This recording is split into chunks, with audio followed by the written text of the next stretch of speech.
Hola, ¿qué tal? Me da mucho gusto darles la bienvenida. Hoy hablaremos sobre el diseño universal para el aprendizaje y los ajustes razonables. ¿Cómo podemos incluir estos en nuestras actividades diarias? ¿De qué manera se benefician las alumnas y alumnos con discapacidades y aptitudes sobresalientes al utilizarlos? Pero antes de iniciar con el tema de hoy, vamos con Ajo Listo.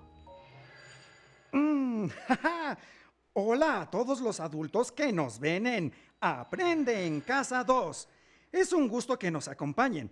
Es importante que ustedes también continúen con las medidas de higiene para evitar contagios.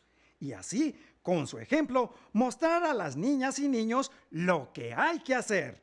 Así que recuerden utilizar cubrebocas y lavarse las manos como se muestra en la siguiente cápsula. Lavarnos las manos varias veces al día es importante para prevenir cualquier enfermedad. Sigue estos pasos para hacerlo correctamente. Moja tus manos. Usa suficiente jabón. Frota tus palmas una con la otra. Ahora, frota la palma de una de tus manos contra el dorso de la otra, entrelazando los dedos. Repite lo mismo con la otra mano. Frota los dedos. Ahora haz como que rasguñas la palma de tus manos para lavar tus uñas. Enjuaga tus manos con agua. Sécalas con una toalla. Y listo, tus manos están limpias. Si no tienes agua y jabón, usa desinfectantes a base de alcohol. ¡Cuídate! El diseño universal tiene su origen en el ámbito de la arquitectura. El estadounidense Ron Mace, usuario de silla de ruedas, utilizó este término por primera vez. Lo definió como la creación de productos y entornos diseñados de modo que puedan ser utilizados por todas las personas en la medida de lo posible sin necesidad de una adaptación posterior destinada a un público específico. Es decir, diseñar y construir espacios que consideren las diversas necesidades de las personas. El día de hoy nos acompaña Tania Gallegos, especialista. Bienvenida, Tania. Muchas gracias por la invitación. También nos acompañan los docentes en educación especial, Lorena Vázquez. Bienvenida, Lorena. Muchas gracias. Y también está Edgar Curiel. Bienvenido. Gracias, Adri. Buen día. Buen día. Ellos nos compartirán cómo el diseño universal y los ajustes razonables son recursos que nos facilitan el día a día. Bienvenidas y bienvenido. Muchas gracias por estar aquí. Tania, ¿podrías explicarnos cómo se aplican los principios del diseño universal en el ámbito educativo que se conoce como diseño universal para el aprendizaje? Claro que sí, Adri, con mucho gusto. Mira, pues justamente como en el diseño universal nace justamente en el ámbito arquitectónico donde busca formar espacios para todos, formar espacios para que todo el mundo pueda utilizarlos, pues en el diseño universal para el aprendizaje es muy similar. Aquí lo que se busca es que los docentes, las y los docentes, puedan planear y puedan evaluar a partir del conocimiento y reconocimiento de cada uno de sus alumnos. Es decir, pensar en hacer una planeación para todos, pero pensando en cada uno. Es decir, conocer cuáles son sus intereses, cuáles son sus necesidades, cuáles son sus capacidades, cuál es su estilo, su ritmo de aprendizaje, pensar en cada una de esas cosas para después en el camino poder quizá hacer algún tipo de ajuste razonable. Los principios del diseño universal para el aprendizaje son 3. El primero es la motivación. Lo que tenemos que hacer es tener muy motivados a nuestros alumnos. El segundo principio es el de proporcionar múltiples formas de representación. Es decir, en este reconocimiento de que todos aprendemos de distintas maneras, pues en ese reconocimiento ofrecer a los alumnos y a las alumnas distintas formas de aprender. Y el tercer principio es el de la evaluación. Y este principio se aplica justo ofreciendo múltiples formas de representación, de acción y de expresión. Okay. Acción y expresión. Es decir, de qué forma yo te voy a demostrar que sí aprendí. yo como docente voy a hacer una planeación donde te permita a ti expresarte y actuar de distintas formas para que yo me dé cuenta que has logrado ese aprendizaje esperado. Ok, gracias. Se escucha fácil, pero me imagino que al momento de ponerlo en práctica va representando un desafío.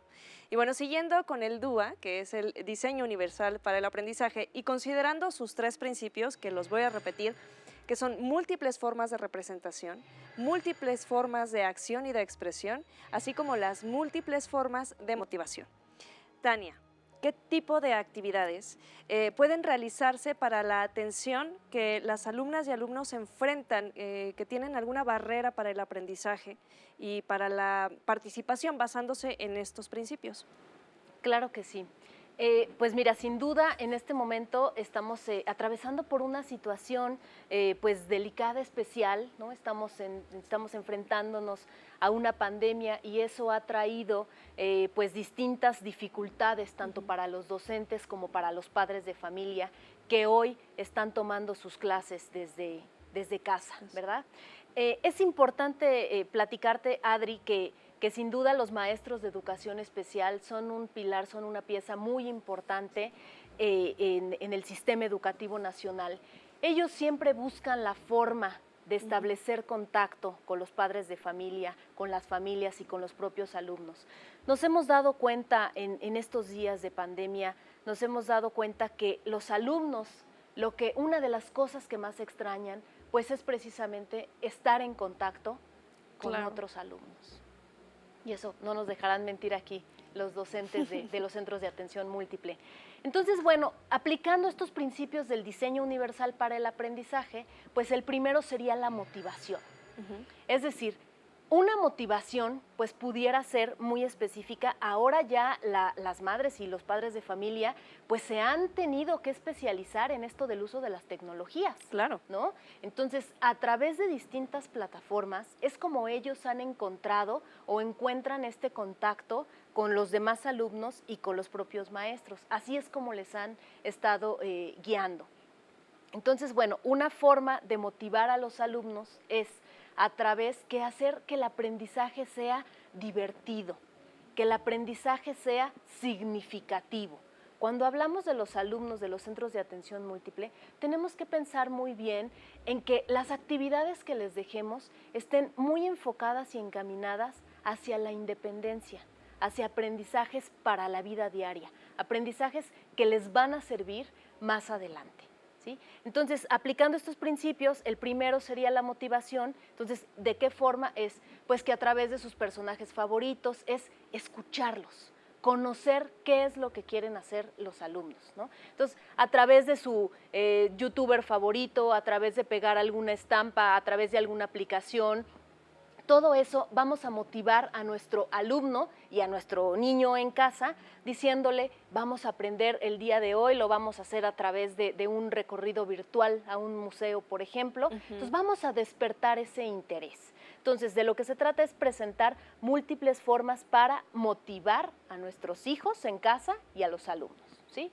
Entonces, el segundo principio es el de proporcionar múltiples formas de representación. Entonces, aquí los maestros, una recomendación muy importante para los maestros de los centros de atención múltiple o para los maestros de las USAER o de las UDI, pues precisamente es que en su planeación contemplen distintas formas, distintas maneras de ese contenido. Es decir, que un aprendizaje lo puedan expresar de diferentes maneras. Entonces, de esta forma, los alumnos, el que de pronto es muy visual, pues se irá con esa actividad, el que es muy auditivo se irá con esa actividad, el que es muy kinestésico, que es el que usa para su aprendizaje el movimiento de su cuerpo o también pues a través de tocar las cosas. Entonces se sugiere a los docentes que hagan estas múltiples formas de representación en el aprendizaje. Y finalmente el principio número 3, que es el de la evaluación, pues así como los docentes van a permitir que hagan este aprendizaje a través de varias actividades, como por ejemplo aprovechar que estamos en la casa, o sea, aprovechar que estamos en la casa, aprovechar los rinconcitos de la casa, y aprovechar si la mamá ese día va a hacer sopes, bueno, pues entonces jalarse al alumno, Claro. estar moldeando la masa, estar tomando pesos, estar tomando medidas, ir a un rincón de la casa, hacer un rincón de lectura, hacer sopa de letras, hacer crucigramas, hacer lluvia de ideas, hacer un sinfín de actividades con una sola actividad. Que ¿no? eso te va a permitir evaluar también su aprendizaje, ¿no? Es muy Exacto. interesante, los ejemplos que nos compartes son muy, muy interesantes y seguramente las madres y los padres de familia que nos están viendo podrán llevar a cabo estas actividades o estos ejemplos en casa. En ese mismo sentido, Lorena, ¿podrías compartirnos cómo has implementado el DUA en tu centro de trabajo? Sí, claro. Bueno, pues básicamente lo aplicamos cuando tú te das la oportunidad de conocer a tus alumnos, es decir, cómo aprenden desde sus estilos y ritmos de aprendizaje, pero también el mirarlos como una persona integral, el verlos desde sus diferentes contextos y cómo se van desarrollando. Una vez que tenemos toda esta información, bueno, pues a nosotros nos sirve, a ti como docente te sirve para diseñar tu planeación. Y justamente lo que decía la maestra Tania, nos permite que nosotros a través de esa planeación vayan todos nuestros alumnos incorporados, es decir, que nadie se quede fuera. Todos ya van integrados y van con una finalidad y un objetivo, de tal manera que podemos realizar algunos ajustes razonables, ya sea a la evaluación, al material, de acuerdo a las características de cada uno de nuestros alumnos. Bueno, definitivamente no es cosa fácil. Tania, al inicio del programa hablamos del diseño universal para el aprendizaje, pero también se ha estado mencionando los ajustes razonables. ¿Podrías explicarnos a qué se refieren con ello y darnos algunos ejemplos? Claro que sí. Mira, justo los ajustes razonables pues se refieren a que el docente cuando hace una planeación, el ajuste razonable tiene que ser algo que no sea una carga desmedida a la planeación que ya había hecho. Los ajustes razonables se pueden hacer al currículum, a la gestión escolar, a los materiales, a los métodos de enseñanza, en todo esto puedes hacer. Algunos ejemplos son el uso de la calculadora.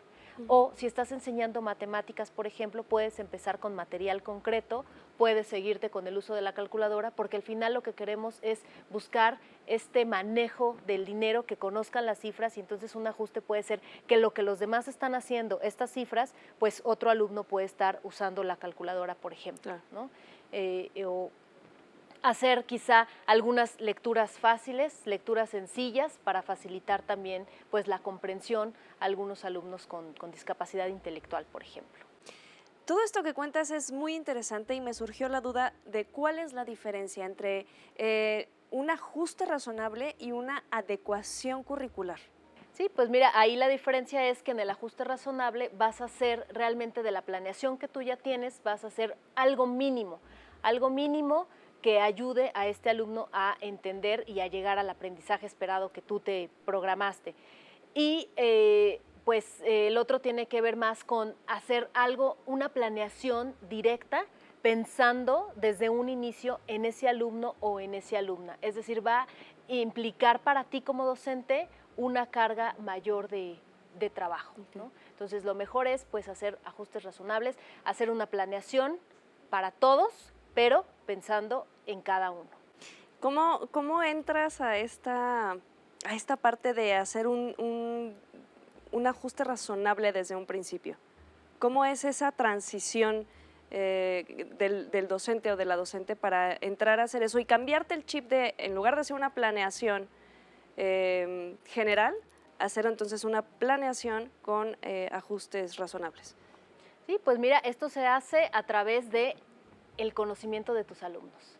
Tú debes saber muy bien, debes de conocer a tus alumnos, qué capacidades tienen, qué características, qué ritmos, qué estilos de aprendizaje tienen, y con base en eso ya irás tú haciendo los propios ajustes razonables de acuerdo a las necesidades que tenga tu alumno.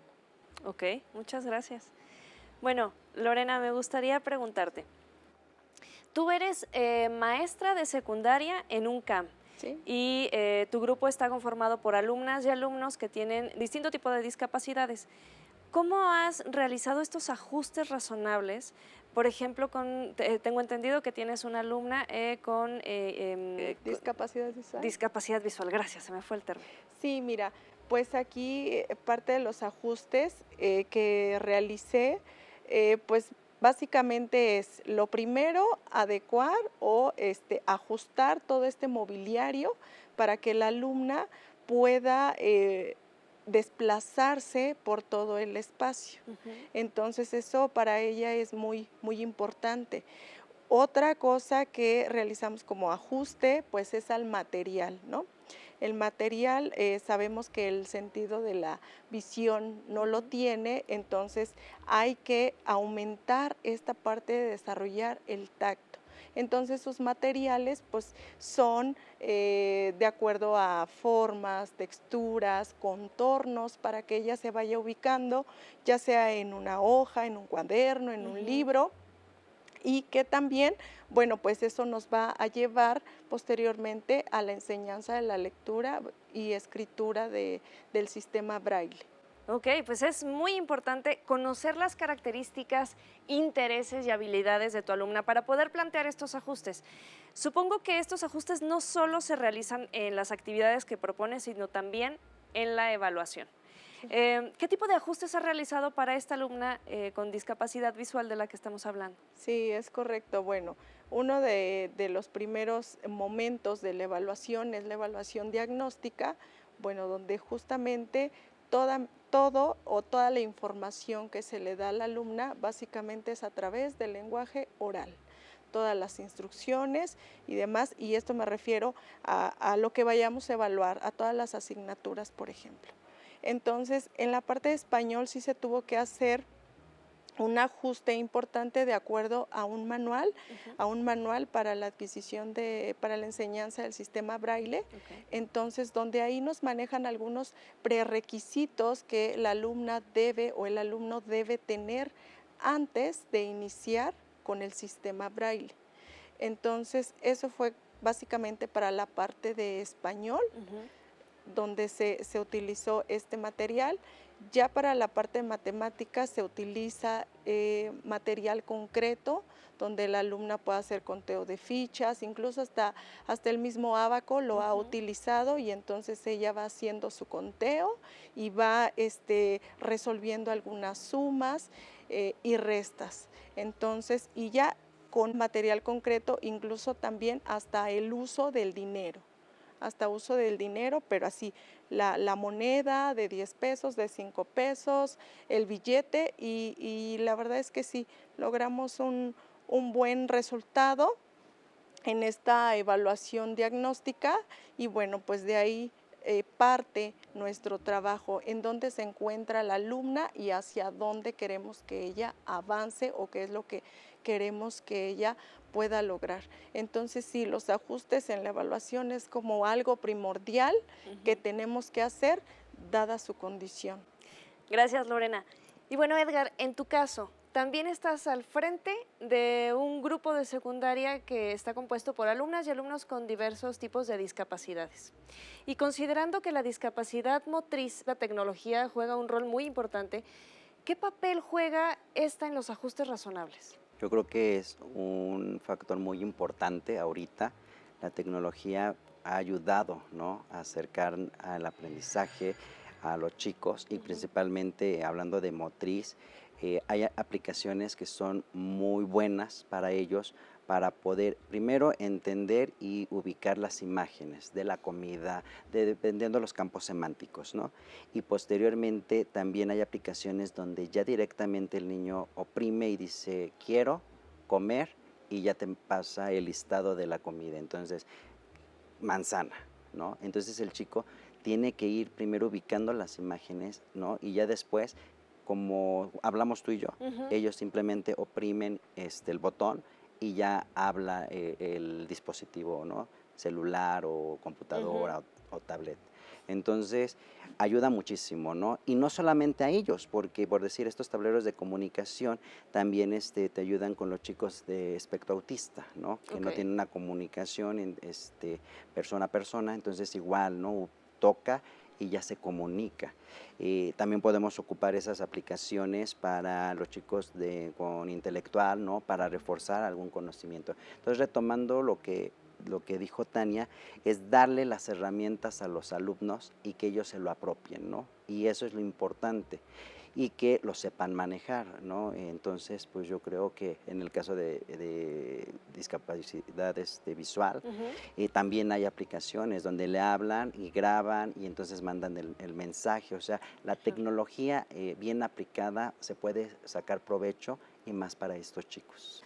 Bueno, y tomando en cuenta las desigualdades que se tienen en nuestro país y que ahora con la contingencia sanitaria se han hecho mucho más evidentes, ¿qué pasa si no se cuenta con la tecnología en casa? ¿Cómo se hacen estos ajustes razonables? Pues como bien lo dicen, nosotros tenemos nuestra planeación. Entonces, a partir de eso vamos sondeando, ¿no? Hacemos una entrevista con los papás, qué cuentan, qué tienen en casa, y con lo que tengan nosotros nos ajustamos, ¿no? No tengo celular, no tengo nada más que lo que es papel, lápiz y eso, perfecto. Entonces, nosotros cada 15 días, estas son las actividades, vamos a manejar el instructivo.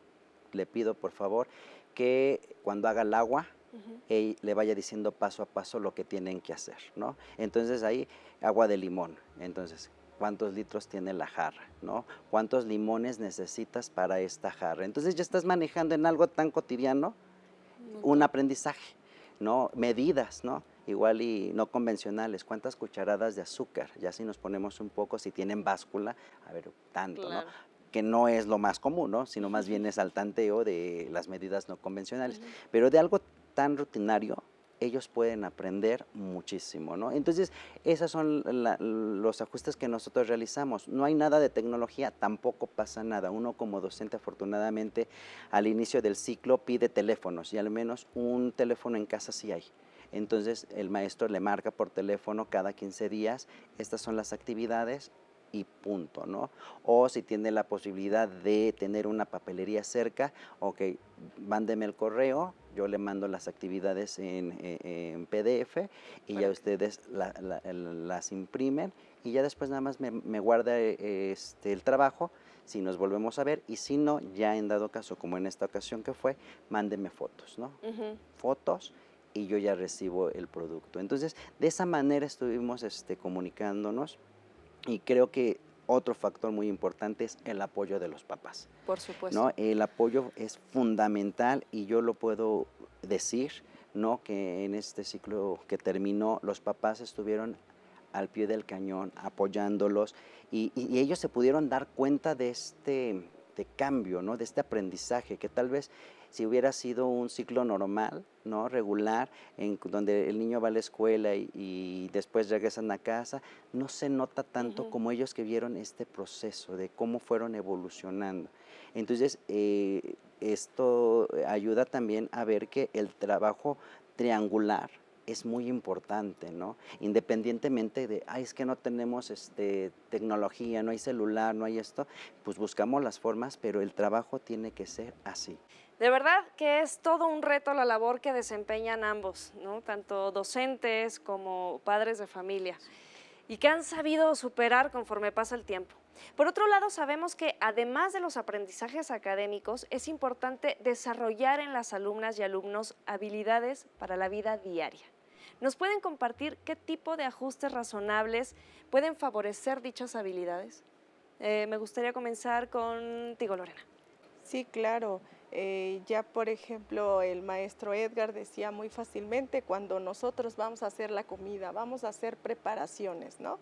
Entonces, ¿de qué manera tú me vas a apoyar? A lo mejor a lo lejos, tal vez a lo cerca, porque a veces no, la condición que enfrentan nuestros alumnos no es como para que lo hagan por sí solos, ¿no? Hay alumnos bastante independientes que lo podrían hacer y colaboran en estas tareas, pero sí, siempre retomamos como la parte importante cuando se van a preparar los alimentos, ¿no? Porque podemos trabajar muchísimo. Es que muchas veces no nos damos cuenta que en lo cotidiano tenemos todo esto, ¿no? Bueno, pues Creo que todo esto que nos comentan va a ayudar mucho a las madres, a los padres de familia que nos están viendo e incluso a las y los docentes. Edgar, ¿tú qué ajustes nos puedes sugerir para desarrollar habilidades para la vida diaria? Pues bueno, yo creo que en casa podemos hacer muchísimas cosas, ¿no? Desde preparar una ensalada, ¿no? De hacer un agua, y ahí ya estamos viendo química, ¿no? Por ejemplo, contenidos de química, ¿no? En la parte de simplemente de clasificar tu ropa, ¿no? Ahí está el cajón, entonces pon los pares de tus calcetas, ¿no? Y aquí van las calcetas, o sea, eso es clasificación que te ayuda mucho a lo que es matemáticas, ¿no?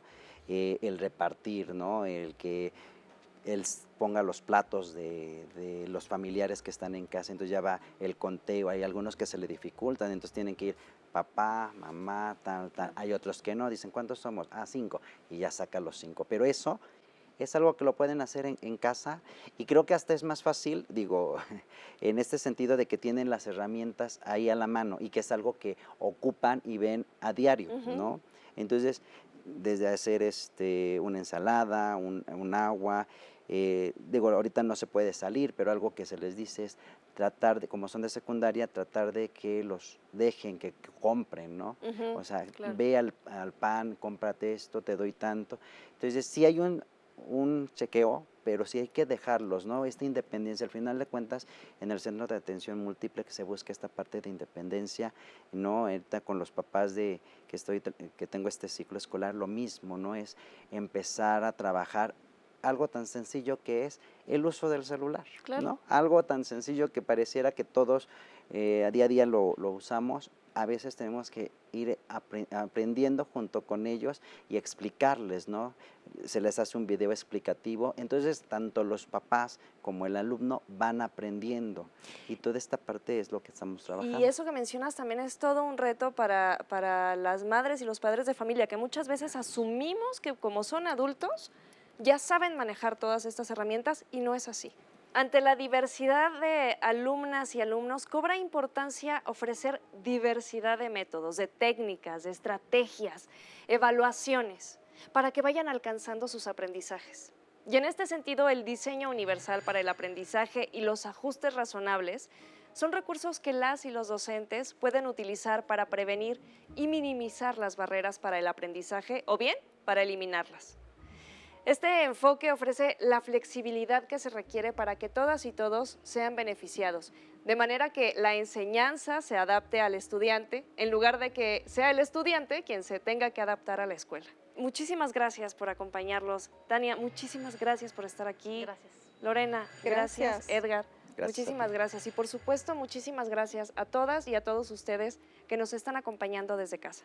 Les recuerdo que está habilitado el correo que aparece en pantalla, dudas.educacionespecial@nube.cep.gov.mx, para que nos hagan llegar sus sugerencias y sus comentarios. Les damos las gracias a las maestras y maestro que el día de hoy platicaron con nosotros. Adiós. Adiós.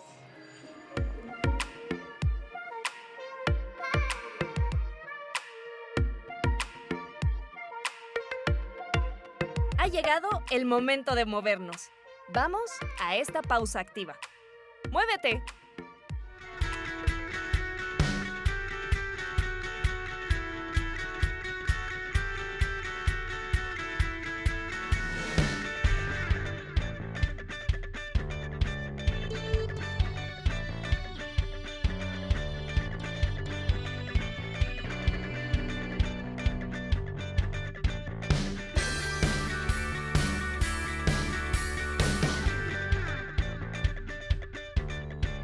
Si necesitas ayuda, contáctanos.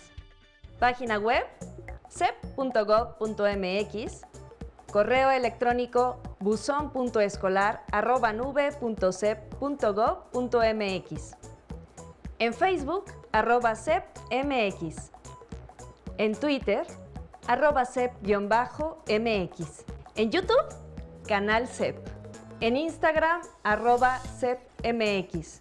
Teléfonos Educatel 800-288-6688 y 800-734-7376. Si quieres volver a ver los programas de Aprende en Casa, los puedes encontrar en la siguiente liga: aprendeencasa.cep.gov.mx.